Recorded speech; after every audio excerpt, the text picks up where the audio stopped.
Potansiyel enerji.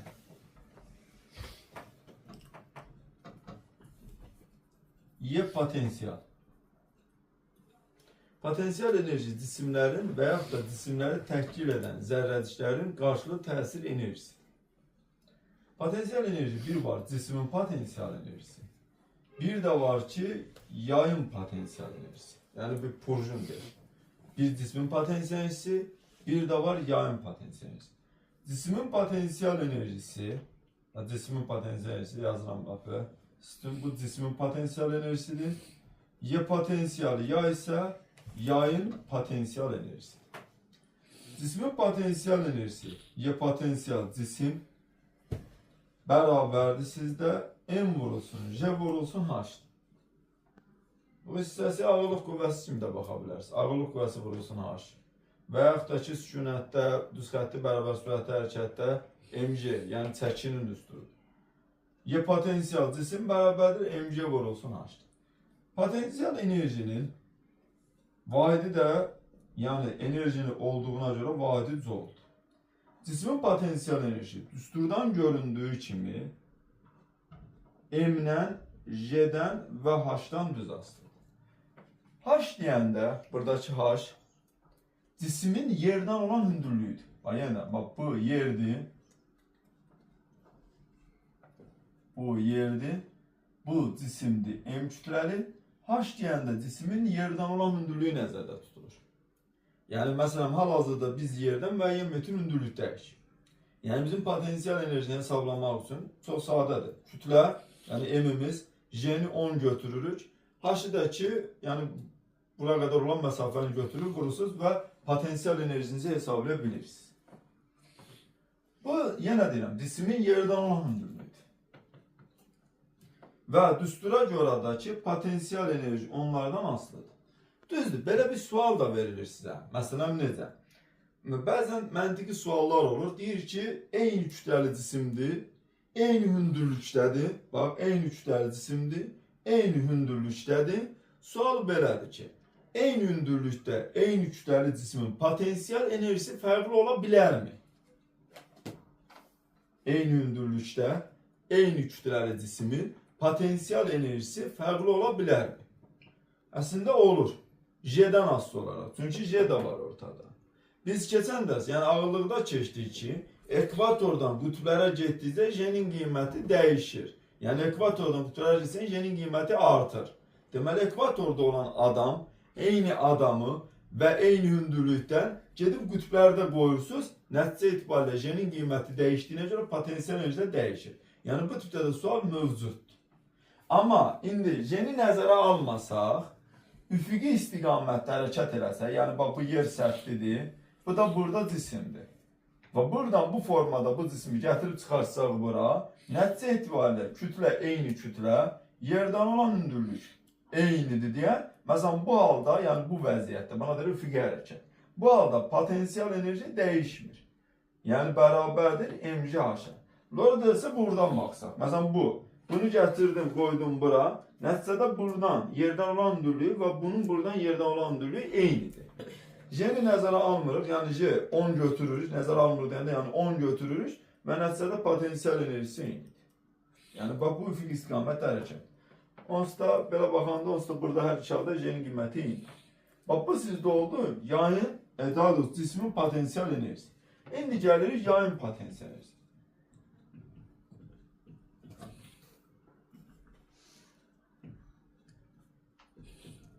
Yayın potansiyel enerjisi nədir? Y potansiyel yay bərabərdir kx kvadrat bölü 2, fx bölünsün 2 və yaxud da f kvadrat bölünsün 2 kat. Burada f'in yerinə kx, yeri gələrsə f'in yerinə mg qoya bilərsiniz. Yəni bu yaydır, bu onun ucundan açılmış m kütləli cisimdir, bu isə onun sərtliyi, yəni kat. Düsturda bizdə çox vaxt kalar əslində dəyişə bilir. İnşallah siz 14-cü dərsdə kanun düsturu var. Mən sadəcə elə belə yazıram bura düsturu. Çünki 14-cü dərsdə keçirik. Amma bəzən olur ki, imtihanda görürsən verirlər. Kanun düsturu Y bölü E0'dır. Yəni materialdan, sahədən və başlanğıc uzunluğuna asılıdır. Bunlar dəyişərsə K dəyişir, K dəyişərsə potensial enerji də dəyişər. İndi bizdə daha çox K-nı sabit götürürük. Yəni K-nı sabit götürsək, onda düstura görə potensial enerji X-in kvadratı və F-in kvadratına düz asılır. Yəni Y potensial X və F-lə kvadratik asılıdır. İndi uşaqlar misal da yaza bilərik ikisi arasında. Bax, ikisi arasında. Həm cismin, həm də yayın potensialı enerjisi arasındakı əlaqəni qurmaq üçün. Baxın, bu yaydır. Belə desə yerə bərkidilib. Bax, bu boş yaydır. İlkin uzunluğunu, E0 ilə işarə edək. Sonra bunun üzərində bir yük qoyduq. Bunun üzərində bir yük qoyduz. Sonraki uzunluğunu da L ilə işarə elədik. Bu da oldu mg. Yəni daha doğrusu M kütləsi. İndi bax burada bizim həm yayın potensial enerjisini, həm də cismin potensial enerjisini soruşurlar. Biz də onu yazacağıq. Necə? Cismin potensial enerjisini yazırsınız. Bərabərdir mg vurulsun cismin yerdən olan hündürlüyü. Bax, cismin yerdən olan hündürlüyü budur. O elə bərabər olduğuna görə mg vurulsun L'dir. Yayın potensial enerjisini isə, necə hesablayacağıq? M'imiz verildiyinə görə burada, belə desə, bu düstura əsasən yazacağıq. F vurulsun X bölünsün 2. F'in yerinə qoyacaq mg vur X bölünsün 2. Bax, F'in yerinə qoyacaq mg. Burada X'in yerinə gəldikdə isə, ən əsas məsələ, X'in yerinə gəldikdə isə X əvvəlki ilə sonraki arasında qalan hissədir. Yəni cismin nə qədər sıxıldığını göstərən kəmiyyətdir. Hal-hazırki vəziyyətdə. Yəni L çıx E0 amma modulda yazılır. Bax, cismin potensial enerjisi və yayın potensial enerjisinin tapılması. İndi məsələn, sizdə misal da var. Məsələn, hazırda bu formada bir misaldır. M kütləli cisimdir, bu birinci haldır. Hal-hazırda M kütləli cisim yaydan asılıb. İndi həmin cismi, yəni belə desək, yayı bir növ dartırıb aşağı doğru.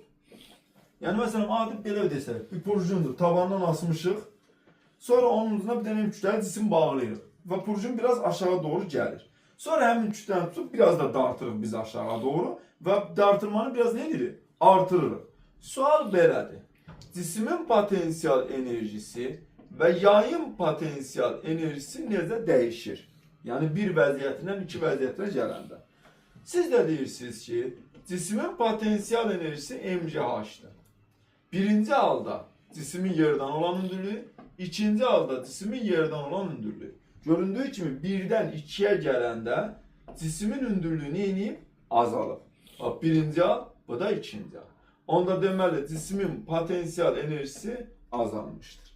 İndi gəlirik yayın potensial enerjisi.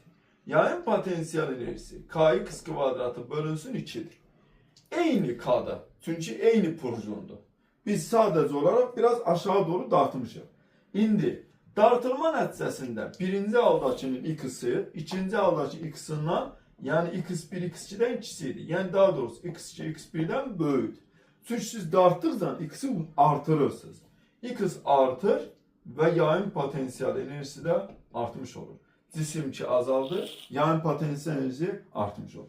Əgər belə də başa düşməsəz, bax belə başa düşməsəz, çünki şəkili belə verirlər, belə başa düşməsəz, siz bir dənə sadəcə olaraq xəyalən, bax xəyalən, özünüz təsvir edirsiniz ki, bu kütle olmasa, bu purjun biraz yuxarıda olacaq. Bax bu kütle olmasa, purjun biraz yuxarıda olacaq. Çünki siz kütləni qoyan kimi purjun başlayır aşağı doğru sallanma.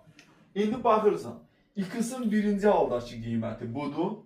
X'in ikinci haldakı qiyməti isə budur. Yəni birinci haldakı X'in qiyməti və ikinci haldakı X'in qiyməti. Gördüyünüz kimi X artdı. Amma yenə də deyirəm, dartırsınızsa X artır, sıxırsınızsa X artmış olur. Nə edir ki, mən olur? Bax, bu oldu sizdə cismin və yayın potensial enerjisi sizdə müqayisə şəklində göstərilməsi. İndi gəlirik potensial enerjinin dəyişməsinə. Potensial enerjinin dəyişməsi.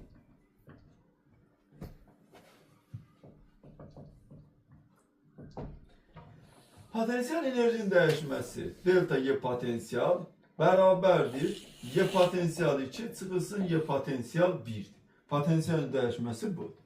İndi cisim üçün yazsaq, cismin potansiyel enerjisi bərabər olacaq. mg H2 çıxılsın mg H1.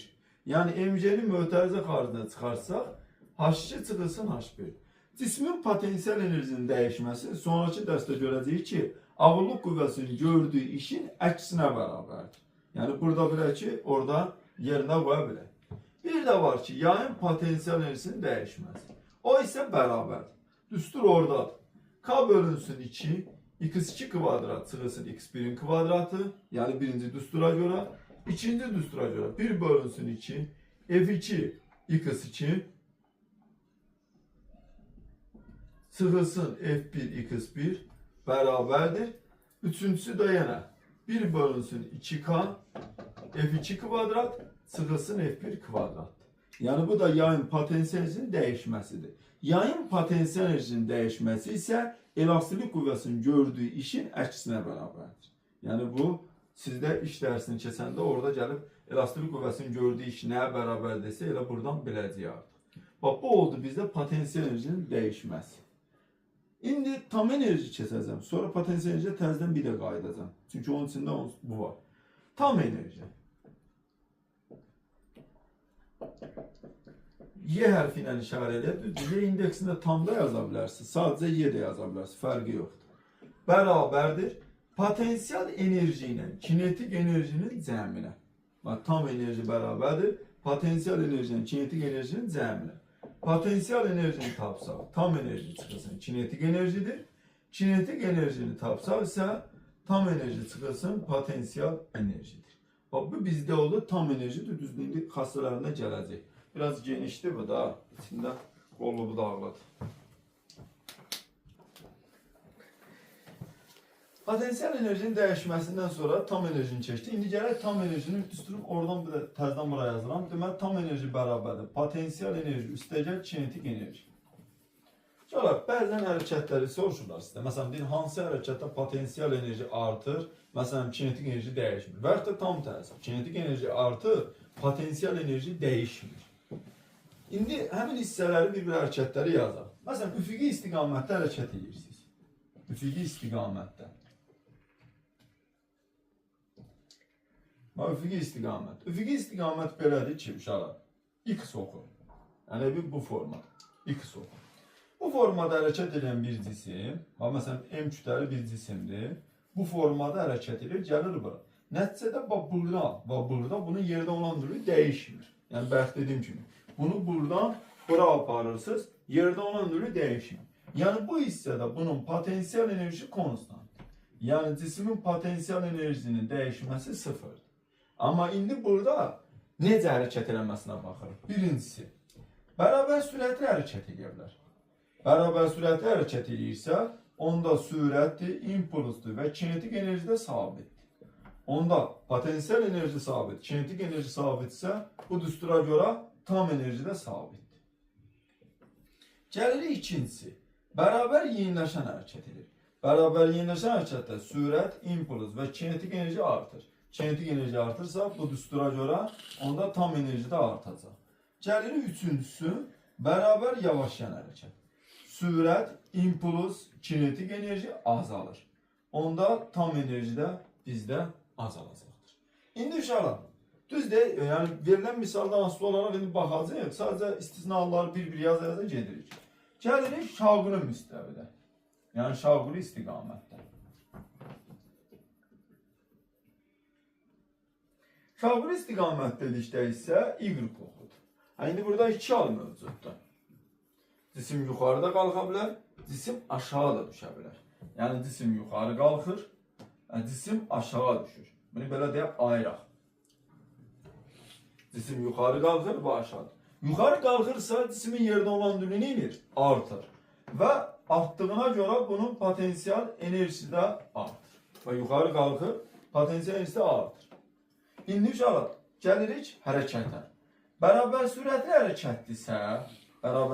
hərəkətdirsə, onda bunun sadəcə kinetik enerjisi sabit qalır, Sadece potansiyel enerji artır. Bu potansiyel enerji. Beraber yenileşen hareketlisə, yani yukarı gedir, beraber yenilsə, onda kinetik enerji de artacaq. Beraber yavaşlayan hareketlisə, mesela liftlerde olur, çıxır yukarı ama beraber yavaşlayan, yani təzim. Onda sizin kinetik enerjiniz azalacaq. Tam enerji hakkında məlumatı deyə bilərik. Mesela burada tam enerji artır. Mesela bak burada tam enerji artır. Burada da tam enerji artır. Çünkü toplananın her ikisi artır. Bunun hakkında tam bir şekilde deyə bilmərəm. Çünkü bu artır, bu azalır. Deyə bilərsəm, biri artır, biri azalır, belki dəyişməz. O halda mümkündür. Verilən ədədlərdən asılı olaraq. Mesela biri çok azalır, digəri az azala bilər. Biri çok, belə desə, çok artır, digəri daha çok azala bilər. Bu ihtimallar çoxdur deyə bunu saxlayırıq sadəcə. Yəni o verilən şərtə əsas. Aşağı düşəndə isə hündürlük azalır. Hündürlük azalırsa potansiyel enerji azalır. Bunları təzədən yazmırıq. Yəni bərabər sürətli hərəkətdə kinetik enerji sabitdir, bərabər yeniləşəndə kinetik enerji artır, bərabər yavaşanda kinetik enerji azalır. Artıq onu da yazmır. Yəni bu daha çox məsələn lift məsələlərində daha çox bunu göstərir deyə bunu yazdım. İndi birazdan o biz daşı yuxarı və aşağı da atacağıq. Yəni müqavimət qüvvəsi nəzərə alınmadan onda da təzədən bunları birdə təzədən baxacağıq. Bax bu oldu bizdə şaquli istiqamət. İndi gəlirik çevrə üzrə hərəkətə.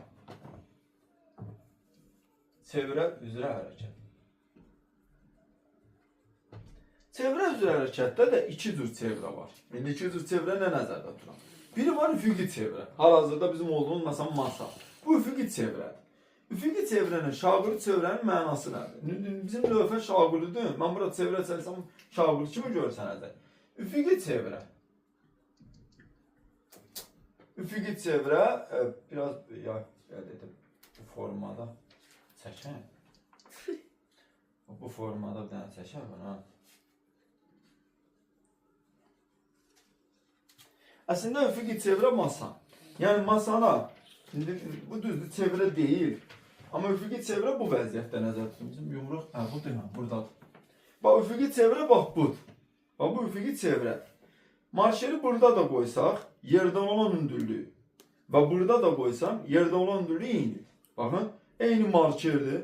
Burada da yerdən olan hündürlüyü və burada da yerdən olan hündürlüyü eynidir. Yəni potansiyel enerjisi burada da eyni ədəddir, burada da eyni ədəddir. Yəni üfüqi çevrədə, indi mən bunu qıraqlardan vuranda biraz daha yaxşı görsənir. Bu yer olanda potansiyel enerjiləri eynidir. Yəni bu da H-dır, bu da H-dır. Yəni üfüqi çevrədə potansiyel enerjinin dəyişməsi sıfırdır. Çevrə üzrə hərəkətdə isə keçən dəfə biz demişdik ki, kinetik enerjinin dəyişməsi də sıfırdır. Bu üfüqi çevrədir. İndi bax bu şaquli çevrə budur. Bax bu şaquli çevrə. Artıq markerin buradakı vəziyyətinə baxın. Yəni burada olanda yerdən olan hündürlüyünə baxın. Bir də burada olanda yerdən olan hündürlüyünə baxın. Baxın uşaqlar. Burada olanda yerdən olan hündürlüyü, bir də burada olanda yerdən olan hündürlüyü. Ən azından hündürlüyü nədir? Dəyişdi. Çünki burada olanda hündürlüyü daha çoxdur, burada olanda hündürlüyü biraz azdır. Deməli, şaquli çevrədə potansiyel enerji dəyişirmiş. Şaquli çevrə. Şaquli çevrə. Şaquli çevrədə potansiyel enerji dəyişir. Şaquli çevrədə kinetik enerjinin dəyişməsi yenə də sıfırdır. Amma potansiyel enerjinin dəyişməsi, onu indi sıfırdan fərqli yazmayın. İndi çünki nöqtələrdə yerini dəyişdirəcəm. İndi onu tapaq. Belə desək. Bu yer səthidir. Elə bir növ maşının təkəridir. Bu həmin yer səthidir. Bu A nöqtəsi, bu B nöqtəsi, bu C nöqtəsi, buradakı D nöqtəsi. Nöqtələr eyni vəziyyətdə, yəni çevirən radius.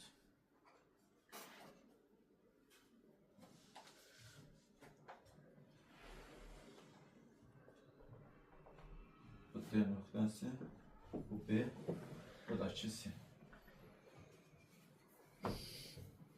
Bu formada da hərəkət.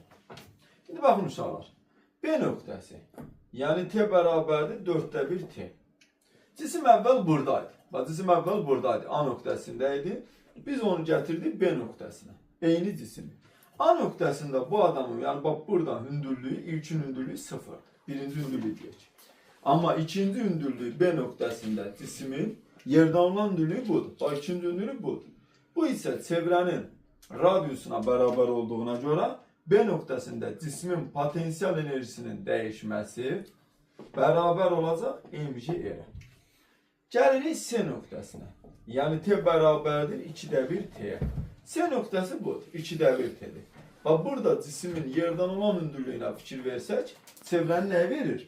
Diametrini. Yəni C nöqtəsində potensial enerjinin dəyişməsi mgd və yaxud da ki 2 mgr yaza bilərsiniz. Gəlirik D nöqtəsinə. Yəni cismi gətiririk D nöqtəsinə. D nöqtəsində, yəni T bərabərdir 4də 3 T-də. Cismin yerdən olan hündürlüyü yenə çevrənin radiusuna bərabər olduğuna görə D nöqtəsində də potensial enerjinin dəyişməsi bərabər olur mg ilə. Və ən axırıncı A nöqtəsinə, yəni cismi təzədən gətirirsiniz A nöqtəsinə və T bərabərdir T deyək, bu zaman potensial enerjinin dəyişməsi sıfıra bərabər. Yəni potensial enerjinin dəyişməsini bir də yada salıram, mg vurulsun, H2 çıx H1.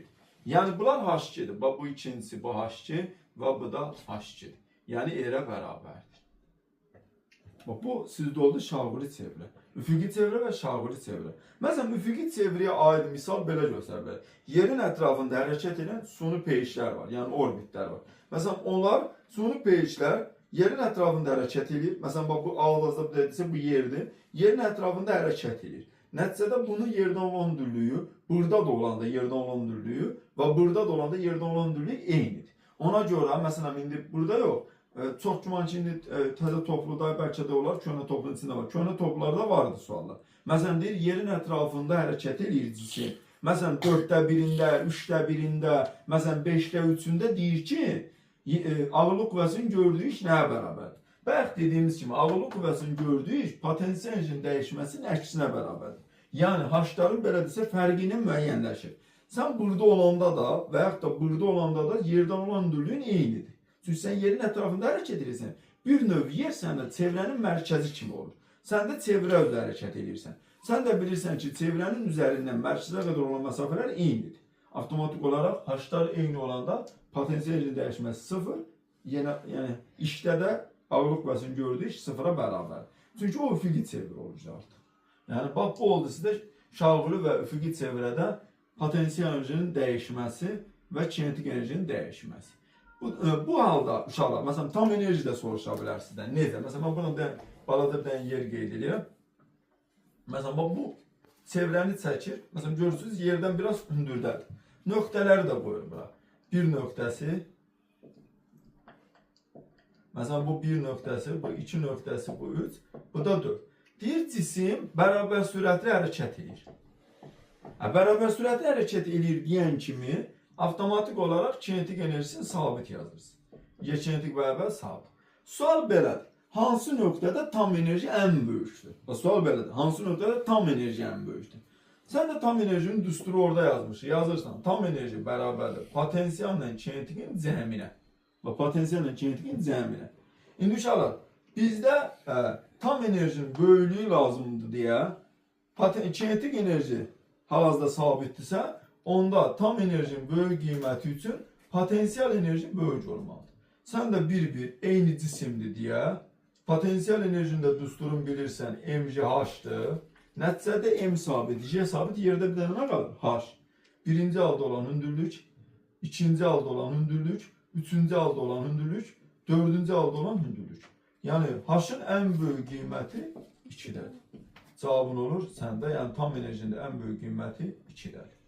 Yəni bu formada misalca yanaşırsınız. Bu oldu bizdə tam enerji və potensial enerji və kinetik enerji haqqında məlum. İndi biz müqavimət qüvvəsi nəzərə alınmayan hala baxacağıq. Yəni müqavimət qüvvəsi nəzərə alınmayan hal deyəndə nələrə baxacağıq? Sərbəst düşəndə, bir də şaquli istiqamətdə yuxarı atılmış cismin hərəkətinə baxacağıq. Orada potensial enerjidir, kinetik enerjidir, tam enerjidir. Necə baş verir? Onlara baxırıq. Düzdələ bizim bir dənə də dərsimiz var, impulsun saxlanma qanunu. Düşünki dərsimiz deyəsən. Gəlirik bizdə, tam enerjinin üstünü təzədən burada yazıram. Potensial enerji üstəyə kinetik enerji. İndi biz müqavimət qüvvəsini nəzərə almasaq, qapalı sistem kimi baxsaq, burada artıq, uşaqlar, tam enerji sabit qalır. Yəni tam enerji konstantdır, buna deyilir enerjini saxlama qanunu. Potensial enerji artanda kinetik enerji azalır. Və yaxud da ki, kinetik enerji artanda potensial enerji azalır. Nəticədə tam enerji yerində də qalır. Yəni dəyişmir. Yəni bu halda tam enerji kütlədən, yer dəyişmədən, zamanla mən deyirəm bütün hamısını çəkirəm, sonra onsuz da təzədən çəkməyim. Kütlədən, yer dəyişmədən, zamanla, sürətdən qalxma müddəti keçmişik, uçuş müddəti keçmişik, maksimal qalxma hündürlüyü keçmişik. Yəni bunlardan düzdür indi şərt daxilində dəyişə bilir. Yəni şərt daxilində. Mən sadəcə olaraq məsələn bunları eləyim. Çünki şərt daxilində dəyişmələr də ola bilər. Məsələn verə bilərlər nəsə sabitdir, digərini dəyişdirə bilərlər. Onsun hərəkət uçsun saxlayır. Yəni bunlardan asılı deyil. Çünki məsələn tam enerjinin biz deyirik asılı deyil. Çox uşaq götürürlər tam enerji sabitdir. Məsələn gəlirlər belə desək bizdə tam enerjini təkcə burada keçmirik. Yəni tam enerji keçəcək mexaniki rəqslərdə. Sonra keçəcək elektromanyetik rəqslərdə. Yəni tam enerji yenə də var. Düzdür, indi hər birinin özünün fərqli xüsusiyyətləri var, amma tam enerji adını orada da görəcək. Yəni kəmiyyətlərdən asılıdır, amma baxır hansı kəmiyyətlərdən və hansı şərt daxilində. Yəni onlara diqqət etmək lazımdır. Hal-hazırki vəziyyətdə bunlardan asılı deyil. Yəni müqavimət qüvvəsi nəzərə alınmır və yaxud da qapalı sistem. İndi biz iki halı nəzərdən keçəcəyik. Birincisi sərbəst düşür. Birinci ilk öncə sərbəst düşmədə qısa şəkildə deyim, sonra sərbəst düşməni geniş şəkildə izah edəcəm. Sərbəst düşəndə bir yuxarıdan cisim aşağı, bu yer səthidir. Bu yer səthidir. Cisim yuxarıdan aşağı sərbəst buraxılır. Yəni başlanğıc sürəti 0. Gəlir müəyyən bir nöqtədə artıq onun sürəti var. Buradan bura qədər olan cismin yer dəyişməsidir. Bax, buradan bura qədər olan cismin yer dəyişməsidir. Mən onu H ilə yox, H1 ilə işarə edirəm. Bax, yenə deyirəm, H ilə yox, H1 ilə işarə edirəm. Cismin yerdən olan hündürlüyünü isə H ilə işarə edirəm. Çünki potensial enerji MGH yazılıb deyə. Ona görə mən bunu yerdən olan hündürlüyünü MGH yazdım. Yəni burada H cismin yerdən olan hündürlüyüdür. Cismin yerdən olan hündürlüyüdür. İndi düzdür, bu bütöv hissəni bölgə aşacağım birazdan. Burada V'imiz bərabərdir JT-yə və yaxud da V'imiz bərabərdir bizim kökün altında 2H1'ə. Yaxud da elə bunun üstündə eləyək, daha rahat olsun, bir də təzədən şəkil çəkmə. Bütün hündürlüyü, yəni buradan yerə qədər olan hündürlüyü böyük H-la işarə edirəm. Buraya yazıram A nöqtəsi, buraya yazıram B nöqtəsi, buradakı yerdədir C nöqtəsi. Elə üstündə bir-bir izah ilə gedək. Bax, burada sürət B nöqtəsindən söhbət gedir. Bax, bura B nöqtəsi yazıram. Sürət V bərabərdir. Kökün altında 2H1'ə. Bax, B nöqtəsində. İndi, uşaqlar, nöqtələri bir-bir analiz edelim. Bax, nöqtələri bir-bir. A nöqtəsində kinetik enerji ilkin halda sıfırdır. Çünki sən bu cismi tutmusan, hal-hazırda bunun sürəti sıfır. Sonra bırakırsan, sərbəst bırakırsan. Kinetik enerji sıfırdır. Burada tam enerji, potansiyel enerjiyə bərabər olub, mg bölü H-dir. Burada tam enerji, potansiyel enerjiyə bərabər olub, mg bölü H-dir. İndi uşaqlar, bu hissə nə getdik? Gəlirik aşağı doğru, yəni B nöqtəsinə doğru. B nöqtəsində artıq bunun sürəti mövcuddur. B nöqtəsində artıq bunun sürəti var, mövcuddur. Düsturda buradadır. Yəni indi buradan oxşar bölüm, təzədən yazmıram. Sürəti budur və yaxud da budur. İndi verilən şərtdən asılı olaraq. B nöqtəsində artıq sürəti olduğuna görə onun kinetik enerjisi də mövcuddur. Kinetik enerjinin düsturda mv kvadrat bölünsün 2'dir. Bax, mv kvadrat bölünsün 2'dir. V'nin yerinə bunu yazsaq, onda bərabər olacaq mgh1'ə. Bu kinetik enerji. Potansiyel enerji isə artıq cisim bu hündürlükdədir axı. Baxın uşaqlar, artıq cisim bu B nöqtəsində olanda, yəni buradakı B, bu hündürlükdə olduğuna görə potansiyel enerjinin düsturu da mg balaca H-dir. Tam enerji isə uşaqlar dəyişmir, yenə də mg bölü H-dir. Siz buradan kinetik enerjini də tapa bilərsiniz, tam enerji çıxırsan. Potansiyel enerjini də tapa bilərsiniz. Tam enerji çıxırsın, kinetik enerji. Bunu düstur şəklində sizdən soruşacaqlar. Amma indi uşaqlar burada bir şeydir. Kinetik enerji bərabərdir, yəni orada verilənləri əsasən yazıram deyə. Bərabərdir. Tamdan potansiyeli çıxır. Tamdan potansiyeli çıxıram. mg möhtərizə xaricdən çıxır. H çıxırsın H-a bərabərdir. H çıxsın H-a bərabərdir. Bax, burada siz üçün kinetik enerjinin tam enerjiyə, kinetik enerjinin potansiyel enerjiyə və yaxud da ki, potansiyel enerjinin tam enerji olan nisbətini də soruşurlar. O nisbət ancaq B nöqtəsində əmələ gəlir. Kinetikin tam enerjiyə olan nisbəti. Kinetik budur, tam budur. Olacaq H çıx H bölünsün böyük H. Kinetikin potensial enerjiyə nisbəti bərabərdir. H çıxılsın H bölünsün H. Potensialın tam enerjiyə nisbəti H bölünsün böyük H. Yəni bu hissədə, bax bu hissədə kinetik enerjinin potensial enerjiden asılı qrafiki bu formadadır. Burada duran ədəd tam enerjidir. Burada duran ədəd tam enerjidir. Burada duran ədədlər isə, yəni bu kinetikdirsə, burada duran ədəd kinetik enerjidir. Burada duran ədəd isə, biraz yuxarıda yazaq yerəsin. Burada duran ədəd isə potensial enerjidir. Bax bu kinetik enerjiden potensial enerji arasındakı qrafiklər. Nümunə yazacağım indi orada. Burada sadəcə olaraq B nöqtəsinə aid olan hissəni deyirəm. Uşaqlar, impuls MV'dir, yəni B nöqtəsindən söhbət gedir. MGT, kinetik enerjinin düsturu artıq orada yazmışam, burada da deyirəm. MV kvadrat bölü 2'dir. Düz deyin de MV kvadrat bölü 2'də yaza bilərsiniz. PV bölünsün 2'də yaza bilərsiniz. P kvadrat bölünsün 2M də yaza bilərsiniz. Çünki sizdə onsuz da onların nümunə var. Birinci qrafik çəkim, altında nümunəni burada yazacağım. Deməli, impulsla kinetik enerjini biz çəkmişik öz dərsində. Bir dənə burada potensial enerji keçmişik deyə potensial enerjinin zamandan asılı qrafikini çəkirik. Potensial enerjinin zamandan asılı qrafiki bu formada uşaqlar. Burada duran ədəd tam enerjidir. Burada duran ədəd T düşmədir. Bax buraya yazıram T düşmə, T düşməni də düsturun yazıram. T düşmə bərabərdir. Kökün altında 2 böyük H bölünsün J. Yəni buradakı böyük H budur. Yəni yazıram düstura yuxarıdakı şəklə əsasən yazıram. Məsələn buradakı T-dirsə, burada duran ədəd biraz sıxışdı bura.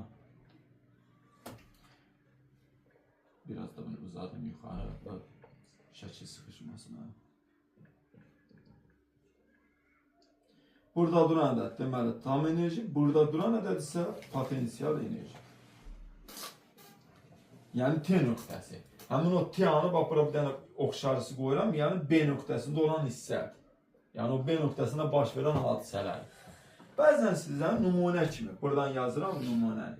Məsələn belə bir düstur çıxır. MGH çıxılsın, məsələn belə yazar. P kvadrat bölünsün 2. Nəyin düsturudur? Bax MGH çıx P kvadrat bölü 2. MGH göründüyü kimi nəyin düsturudur? Tam enerjidir. Bərabərdir yazırsan. Tam enerji çıxılsın P kvadrat bölü 2. P kvadrat bölünsün 2 kinetik enerjidir. Tam enerji çıx kinetik enerji. O da bərabərdir sizdə potensial enerji. Bax bu tipdə yəni bir hardasa 5-6 dənə sualın mövzusudur. Sadəcə çıxıb düsturları öyrənməz. Sərbəst düşmə aid bir dənə də misal yazım. Aşır qutardı.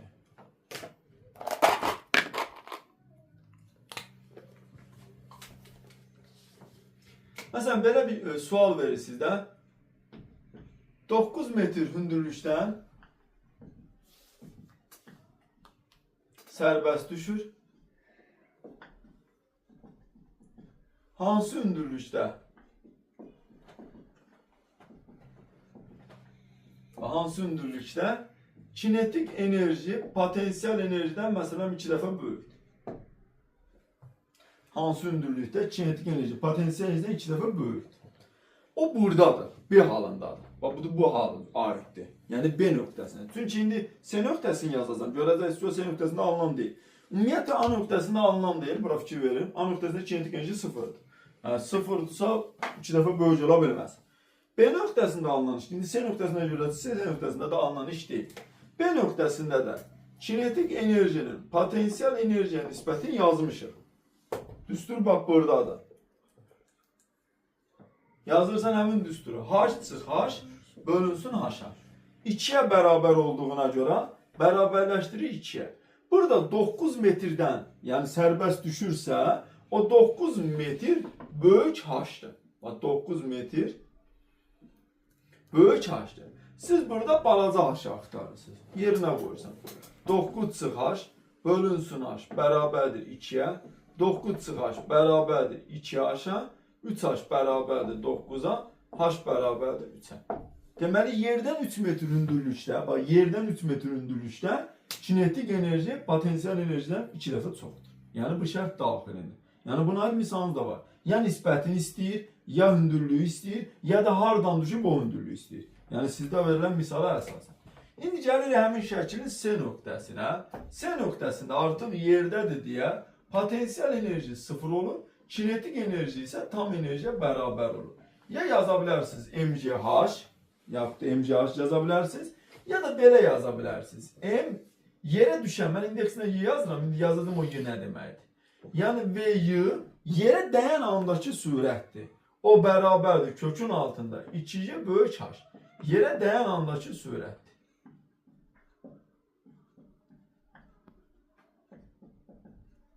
Yerə dəyən andakı sürətdir. Yəni bax bu sizdə oldu. Belə desək C nöqtəsindəki vəziyyət.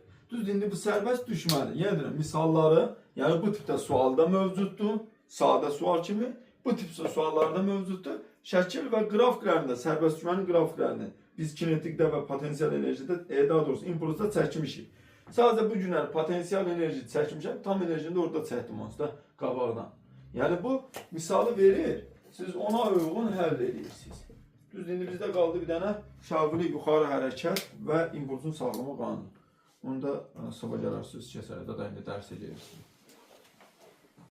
Salam aleyküm. Yenidən efirdəyik. Hal-hazırda markerimizi axtarırıq.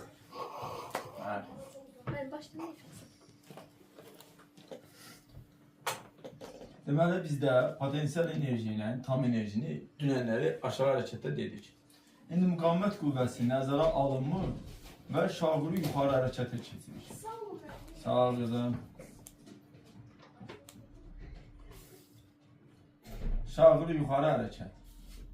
Şaquli yuxarı hərəkət, məsələn, bax, buradan yer səthindən başlayırsa hərəkətə. V0 sürətdən yuxarı atılır. Müəyyən bir hündürlüyə qalxır, biraz aşağıdan çəkin. Qarşılığı olmasın. Bu yer sətdir. Bu həmin V0 sürətdən yuxarı atılır. Bu A nöqtəsi götürək. Müəyyən bir hündürlüyə qalxır. B nöqtəsi burada V. Buradan da gələ bu C nöqtəsində son sürət 0-dır. Buradan bura qədər olan hündürlüyü H. Buradan bura qədər olan hündürlüyü də H maksimal. Yəni bu sizin, belə desək, şaquli yuxarı hərəkətdə düşsün. İndi şaquli yuxarı hərəkətdə nöqtələrdən bir yerdə gedir. A nöqtəsi. A nöqtəsi yerdədir. Yerdə olduğuna görə bunun potensial enerjisi 0-a bərabər. Burada kinetik enerji isə artıq yerdədir deyə başlanğıc an sayılır. Başlanğıc an üçündə kinetik enerjinin düsturu MV0-ın kvadratı bölünsün 2-dir. Bu da bərabərdir bizdə tam enerji. Çünki tam enerji bərabərdir kinetik enerjinin potensial enerjinin cəminə. İlkin halda da bizdə potensial enerji 0-dır deyə ona görə tam enerji ilə kinetik enerji eynidir. Bu birinci A nöqtəsindən. İndi gəlirik B nöqtəsinə. Bizdə demək olar ki, hər şey B-də soruşulur. Yəni nə istəyirsə B nöqtəsinə daha soruşulur. B nöqtəsində artıq yerdən müəyyən bir hündürlükdədir. Potensial enerjisi var. MGH-dır. Potensial enerji MGH-dır. B nöqtəsində artıq hərəkətdə eləyib, gəlib bura sürətini atar. Burada özü kinetik enerjinin düsturu MV kvadrat bölü 2'dir. Da MV0 kvadrat bölü 2 deyil. Çünki yuxarı qalxdıqdan sürət azalır. Və buradakı sürəti iki cür tapa bilərsiniz. Biri V0 çıxılsın JT, yəni birincisi budur. İkincisi isə V bərabərdir kökün altında V0 kvadrat çıxılsın 2GH. H-dakı bu məsafədə burada yazmış. Gətir burada yerinə qoyub kinetik enerjini tapa bilərsin. Tam enerjiyə gəldikdə isə tam enerji bərabərdir potensiallə kinetikin cəminə. Potensiallə kinetikin cəminə. O da ki, müqavimət qüvvəsi nəzərə alınmırsa, elə yuxarıdakına bərabər. Yəni o da bərabərdir. MV0 kvadrat bölünsün 2'ye. Yəni yuxarıdakı tam enerji. Burada yazmış. B nöqtəsinə indi düz qaydacam. C nöqtəsini deyib qaydıram təzədən B nöqtəsinə. Gəlirik C nöqtəsinə. Elə buradan yazıram. C nöqtəsi. C nöqtəsi maksimal qalxma hündürlüyüdür. C nöqtəsində son sürət 0 olur. Ona görə kinetik enerji 0'a bərabərdir. Kinetik enerji 0'a bərabərdir. Potensial enerji. Demişdik ki potensial enerji MGH'dır. Bizdə cisim buradadır. Yəni cisim buradadır. Cismin yerdən olan hündürlüyü də h maksimal. Onda potensial enerji bərabərdir mg h maksimal. Yenə də tam enerji eyni düsturdur. Tam enerji bərabərdir potensial enerji üstəgəl kinetik enerji.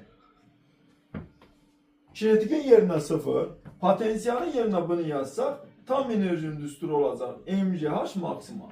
Deməli tam enerji mgh maksimaldır. Və yaxud da ki, bu düsturun təzədən yaza bilərsiniz. Tam enerji bərabərdir mv0 kvadrat bölü 2. Və yaxud da tam enerjini götürüb bu tərəfdən yazırıq. Tam enerji bərabərdir mgh maksimala. Burada tam enerji bərabərdir mgh maksimala. Bu tam enerjinin düsturu oldu. İndi B nöqtəsinə niyə qayıdıram? Çünki sizdə verilir ki, məsələn, maksimal qalma hündürlüyü budur, hansı hündürlükdə kinetiklə potensialın nisbəti bu ədədə bərabər. İndi onun üçün təzədən qayıdıram bura. B nöqtəsində kinetik enerjini bu düsturla yox, kinetik enerjinin tam enerjisi potensial enerjini yaza bilər. Bu da bərabərdir sizdə mg vurulsun, tamın yerinə bunu, potensialın yerinə də bunu yazsaq, h maksimal çıxılsın h-a bərabər olacaq. Onda bizdə B nöqtəsində kinetik enerjinin potensial enerjiyə nisbəti bərabər olur sizdə. H maksimal çıxılsın H bölünsün H-a. Və yaxud da tam enerjinin potensial enerjiyə nisbəti bərabər olur uşaqlar. H maksimal bölünsün H-a. Və yaxud da ki uşaqlar sizdə tam enerjinin kinetik enerjiyə nisbətini istəsələr, onda o da bərabər olacaq sizdə. H maksimal bölünsün H maksimal çıxılsın H-a.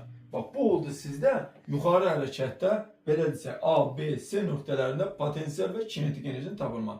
Bizdə yenə deyirəm, ən çox düşən budur. Yəni bunun hesabına biz tapırıq. Bir də bu düsturların bəziləri onsuz da sizdə var. H maksimal nəyə bərabərdir? Yəni belə yaza bilərəm, H maksimal nəyə bərabərdir?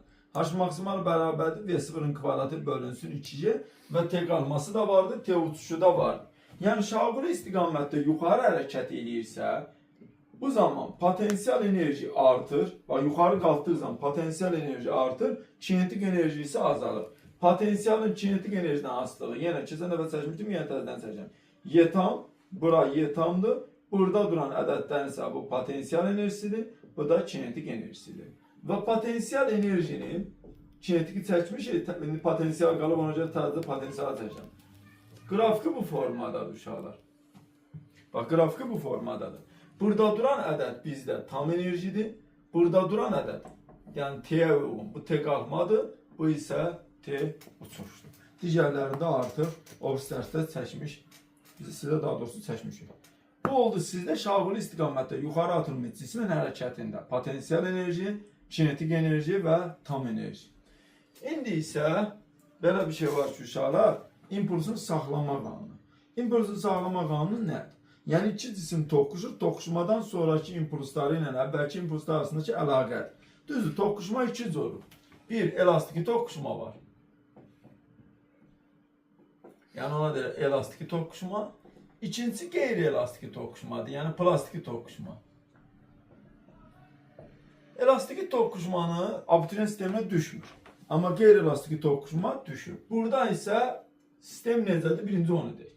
Deməli, iki dənə adi beləcə bilyard şarları, topları bir-birinə, yaxud da şarlar deyəndə fərq yoxdur. Bir-birinə toqquşur. Toqquşmadan əvvəlki onların impulslarının cəmi, bax, toqquşmadan əvvəlki impulslarının cəmi vektorial şəkildə yazılır, bərabərdir toqquşmadan sonraki impulslarının cəminə. Burada bunun yerinə yazıram M1 V1 üstə gəlinsin M2 V2 bərabərdir M1 V1 iştirir. Üstə gəlinsin M2 V2 iştirir. Bu toqquşmadan əvvəlki və toqquşmadan sonrakılardır. Toqquşmadan əvvəlki və toqquşmadan sonraki. İndi biz qeyri-elastiki toqquşmaya baxırıq. Qeyri-elastiki toqquşma. Qeyri-elastiki toqquşmada cisimlər necə hərəkət edir? Qeyri-elastiki toqquşmada deyirlər ki, ya cisimlər dayanır, yəni bir-birinə toqquşdu və dayandı, yəni V iştirik sıfıra bərabər oldu. Yaxud da ki, uşaqlar, ikinci hal var. Qeyri-elastiki toqquşmadan sonra cisimlər bir-birinə yapışmış vəziyyətdə, yəni iki cisim bir-birinə yapışır və bir cisim əmələ gətirir. İki cisim bir-birinə yapışmış vəziyyətdə yeni sürətlə hərəkət edirlər. Yeni sürətlə hərəkət edirlər. Yəni ya dayanacaqlar, ya da bir-birinə yapışmış vəziyyətdə yeni sürətlə hərəkət edəcəklər. İndi biz qeyri-elastiki toqquşmanın bu düsturların əsasında düsturların yazacağıq. Biraz. Deməli, bizdə qeyri-elastiki toqquşmada dediyim kimi bir-birine yapışmış vəziyyətdə getdiyinə görə, yəni sizin oradakı düsturu belə yazaq. P1 üstəgəl P2 vektorlar şəklində bərabərdir. Bir-birinə yapışmış vəziyyətdə demək, yəni toplanır sizdə. P1 ilə P2 beləsə toplanmış vəziyyətdə. Üstünə düzdür, mən vektor şəklində. Əslində bu yazılış düzgün deyil, sadəcə mən yazıram. Amma bu yazılış düzgün deyil. Yəni normalda belə yaza bilərik. Açsaq M1 V1, yəni açıq şəkildə yazsam, yəni bunu silə əslində bu normativ yazılış sayılmaz, düzgün yazı sayılmaz. Amma en azından bunu yaza bilərik. M1 V1 üstəyənsin M2 V2 bərabərdir. M1 üstəyənsin M2 vurulsun V'-in özünə. Amma vektor şəkildə. Yəni bu formada yaza bilərəm, amma şeylə yaza bilmərəm, o düzgün yazılış sayılmır da. İndi uşaqlar, bu eyni istiqamətdə ola bilər. Yəni M1 kütləli cisimdir V1, bu da M2 kütləli cisimdir, bu da V2. Eyni istiqamətdə hərəkət edirlər. Bu zaman V', yəni düstura görə tapsaz, bərabərdir M1 V1 üstənsin M2 V2 bölünsün M1 üstənsin M2'dir. Yəni 2/9'da proyeksiyası, vektorun proyeksiyası deyəndə avtomatik olaraq hamısı eyni proyeksiya üzrə gedir. Məsələn, bax 2/9'u çəkdiniz, hamısı eyni proyeksiyadır. Ona görə toplamı olur da bir-birinə nəzərən deyil. Yəni qarışdırmayın onu. Və yaxud da belə də yaza bilərsiniz. P' bərabərdir P1 üstənsin P2'ye. Yəni P' budur. Burada da birləşirlər, yəni toqquşmadan sonra hər ikisi birləşir və sağa doğru getdiklərinə görə sağa doğru gedirlər. İkincisinə gəldikdə isə uşaqlar, birinin impulsu var, yəni sürəti var, digəri isə sükunətdədir. Yəni V2 sıfırdır. V2'nin yerinə 0 yazsaq, onda V' bərabərdir M1 V1 bölünsün M1 üstənilsin M2'ye. Bax M1 V1 bölünsün M1 üstənilsin M2'ye. Yəni bu da belədirsə P' bərabərdir P1'ə. P' deyəndə bunun ikisi bir yerdə P' nəzərdə tuturam sizə. P' bərabərdir P1'ə. Və bunlar da toqquşur, birləşirlər. Birləşdikdən sonra bir dənə istiqamət var deyə, həmin istiqamətə V' sürəti ilə getmiş olurlar. İndi gəlirik üçüncü hal. Üçüncü hal odur ki, qarşı-qarşı hərəkət edir. Yəni biri sağa, digəri isə sola doğru hərəkət edir. Bu zaman V' bərabərdir. İndi impulsunu bilmirik deyə modulda yazıram çıxılması. Çünki biri sağa gedir, biri isə sola gedir. İkisi proyeksiya artıq əksinədir. M1 üstənilsin M2. Yəni belədirsə P' bərabərdir P1 çıxılsın P2'nin amma modulda. Çünki yenə deyirəm, böyük kiçiliyini bilmirəm. Bax burada da 3 hal var. Birinci hal, əgər P1 P2'dən böyüdürsə, bir-birinə yapışmış vəziyyətdə, yəni bu M1, bu da M2, birin istiqamətində gedəcək. İkinci hal, P1 P2'dən kiçikdirsə, onda M1 ilə M2 bir-birinə yapışmış vəziyyətdə P2 istiqamətində gedəcək. Yəni hansı böyüdürsə onun istiqamətində gedəcək. Loru dildədirsə belə. Üçüncü halda P1 P2'yə bərabərsə onda dayanırlar. Yəni V' sıfıra bərabərdir. Onda dayanırlar. Artıq sağa və sola gedir. İmpulsun saxlama qanununda ən çox istifadə olunan qəlpə məsələləri. Məsələn, gedir qəlpələrə bölünür və yekun qəlpə və yaxud da ki, qəlpələrin beləcə istiqamətini təyin. Düzdür, tam parçalanma olanda tam parçalanma olur. Məsələn, deyirlər qəlpənin biri yuxarı getdi, digəri bura getdi. Məsələn, birinci qəlpə, ikinci qəlpə və deyirlər üçüncü qəlpə hara gedərsə yekun, məsələn, impuls sıfıra bərabər olar. Və yaxud da tam parçalanmış ola bilər. Tam parçalananda artıq bu ikisinin belə desək, loriddə əvəzləyicisi bu istiqamətə getdiyinə görə üçüncüsü bu istiqamətə gedərsə, onda yekun impuls sıfıra bərabər olmuş olur. 3 dənə qəlpə olduğuna görə M1 üstəyər M2 üstənsin M3'ə bərabər. Məsələn, adi misal ola bilər sizdə. Məsələn, belə desək. Məsələn, burada ilkin haldakı impuls, məsələn, verilib 60. Deyir, 2 dənə qəlpədir. Yuxarı qəlpə atılıb, yəni beləsə mərmi atılıb və müəyyən bir hündürlükdə 2 yerə ayrılıb. Məsələn, bunun impulsu, məsələn deyirəm, 80 olub. Yəni 80 deyəndə hardan alırsan? MV düsturuna. Yəni M1V1. İndi deyir, məsələn, ikincinin impulsu və istiqaməti, sağlamaq. İkincinin impulsu, bax, ana halda deyək də, ilkin haldadır. Mərmidir, getdi bu nöqtədə 2 yerə parçalandı. Birinin impulsu 80-dır. İlkin halda da impuls MV düsturundan hesablamsan 60'dır. Onda ikinci qəlpənin impulsu nəyə bərabərdir və hara yönəlir sualın versələr, sən deyirsən ikinci qəlpənin impulsu 20'dir. Və onu da hardan tapırsan yenə də M2V2. Amma istiqaməti haradır? Aşağı. Çünki ikisi də yuxarı olsa 60'ı verməyəcək. Amma bu 80, bu əksinə gedən 20 olsa gəlib 60'ı verir. Çünki o əksin olduğunda çıxılır, toplanmır. Yəni bu tipdə misallar var. Məsələn, indi o texazada sizdə düşür. Bu hissəsi də getdi. Sonra gəlir itirilən enerji. İtirilən enerji biraz uzundur. İtirilən enerji ümumiyyətlə Y indeksində itirilən enerji bərabərdir sürtünmə qüvvəsinin gördüyü işin moduna. Çünki itirilən enerji sürtünmə hesabına itir. Ona görə sürtünmə qüvvəsinin gördüyü işin moduna bərabərdir. Və yaxud da ki, itirilən enerji qızmaya sərf olunur. Yəni iki cisim toqquşur. Toqquşma zamanı, bax, adi əldə də iki cisim, yəni iki əlin toqquşdu və toqquşma nəticəsində əl qızmağa başladı. Yəni müəyyən enerji istilik enerjisinə çevrildi. Ona görə onu deyirlər ki, mexaniki enerji istilik enerjisinə çevrilir. Bu da sürtünmə nəticəsində. Çünki bir-birini artıb dəyir və sürtünmə yaranır. Sürtünmə nəticəsində qızma olur. Çünki bəzən ola bilər sizdən itirilən enerjini istəyə bilər. Bəzən sürtünmə qüvvəsinin gördüyü işi verilə bilər. Bəzən də deyir istilik miqdarını yəni bilin. Çünki bəzən bu indi hal-hazırda bizdə itirilən enerji soruşulur. Sonraki etaplarda deyir sürtünmə qüvvəsinin gördüyü işə bərabərdirsə, məsələn digər şeylər tapın. Məsələn necədir onu deyə bilərəm sizə. Adi nümunəsini verək, onda daha yaxşı başa düşərsiniz.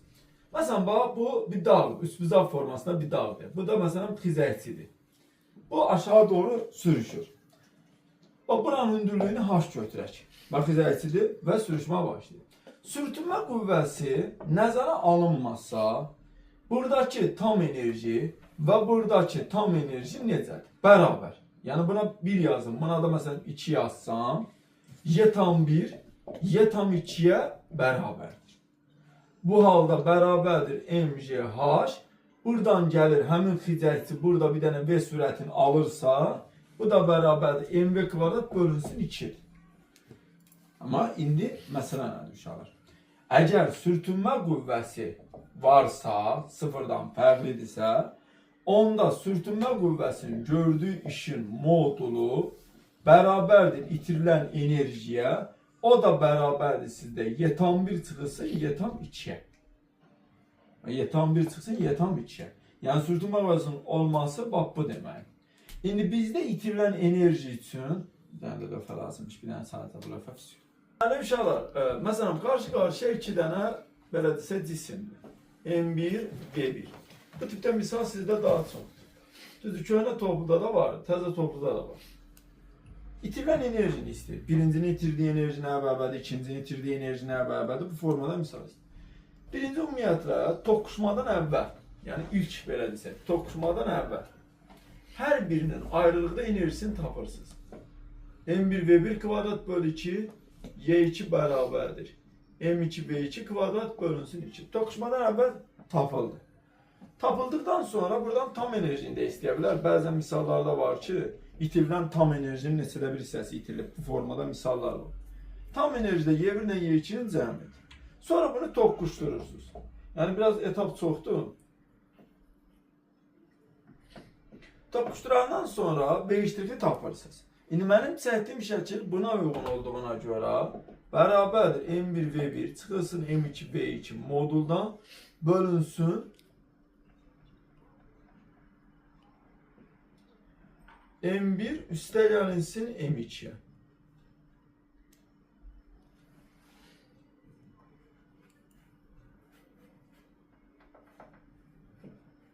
V-iştiri tapırsınız.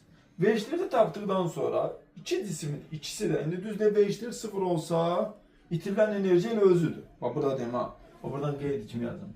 Yəni V = 0 olarsa onda birincinin elə itirdiyi enerji, birincinin itirdiyi enerji elə Y1'in özü olacaq. İkincinin itirdiyi enerji də Y3'ün özü olacaq. Çünki dayanıb da bütün enerjisi bitdi. Yəni həmin enerjini itirdi, o demək. Amma bunlar toqquşduqdan sonra əgər V = 0-dan fərqlidirsə, bunlar bir cisim əmələ gətirir axı. Bir cisim əmələ gətirdiyinə görə bir cisim kimi enerjilər tapılır. Yəni hər ikisinin artıq enerjisi eynidir.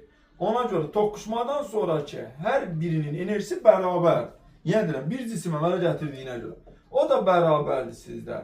M1 üstə gəlinsin M2 vurulsun V''in kvadratı bölünsün 2. Toqquşmadan sonraki enerjidir bu. Birincinin itirdiği enerjini tapmaq üçün Y1'dən Y1'i, ikincinin itirdiği enerjini tapmaq üçün isə Y2'dən Y2'i çıxırsınız. Bu da oldu sizə itirilən enerji.